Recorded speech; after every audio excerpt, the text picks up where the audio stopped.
This is a review of Mortal Kombat Legends, Scorpion's Revenge. This review contains spoilers, so if you haven't seen the movie or played most of the games, I recommend doing some playing, some watching, and then coming back. This movie received mixed reactions from fans because the animation is gorgeous, the graphics, the gore, everything is video game level worthy. And it does do a lot of great character cameos. One of the most surprising and refreshing things about this movie was actually Johnny Cage's character, because without his zingers providing the comic relief, this movie would have been very dark.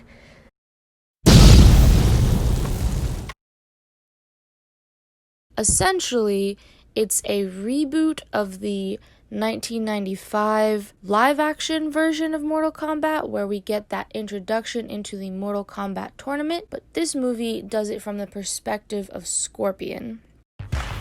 I, Shang Tsung, welcome you to Mortal Kombat. But it's supposed to be a Scorpion origin story, and we honestly don't really learn anything new about Scorpion. The actual story and plotline doesn't add anything to the canon, and there are so many unanswered questions because they don't go far enough into Scorpion's past to show you how he came to be, how his clan, the Shirai Ryu, train, how they fight, doesn't show you a lot of that because you just see him and his son, and then the Shirai Ryu are brutally killed by Sub-Zero and the Lin Kuei. So it would have been nice to see more of the past from Scorpion, maybe him from a younger standpoint, or even to see sort of the relationship between the two clans, the Shirai Ryu and the Lin Kuei, to see, perhaps why this rivalry came to be, other than the killing of his family, which just seems like a senseless murder. And then we find out later who's really responsible, and it just does not fully make sense why Quan Chi has used the Lin Kuei to attack Scorpion, or why he's attacked Scorpion at all. We don't get any of that information. Hanzo is dead. Call me Scorpion.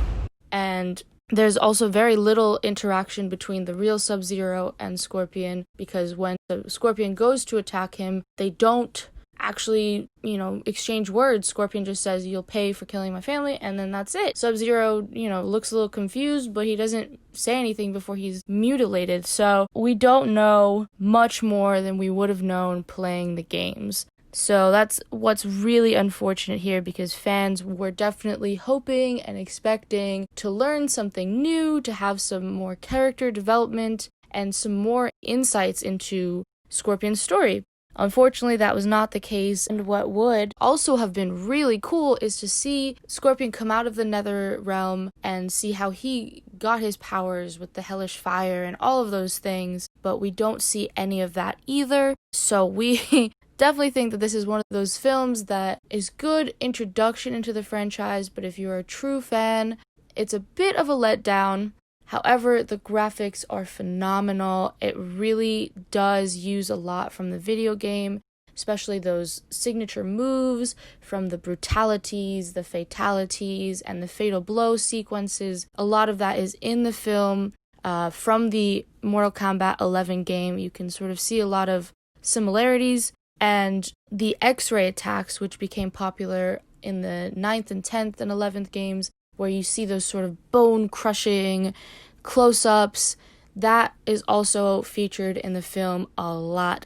So that's really cool. They look amazing, but unfortunately the story element just isn't up to par, because there's so many questions that we still have about Scorpion, his family, his story, his powers. So those are some questions that we will be exploring in our next video, so please like, share, comment, subscribe, and we will see you there.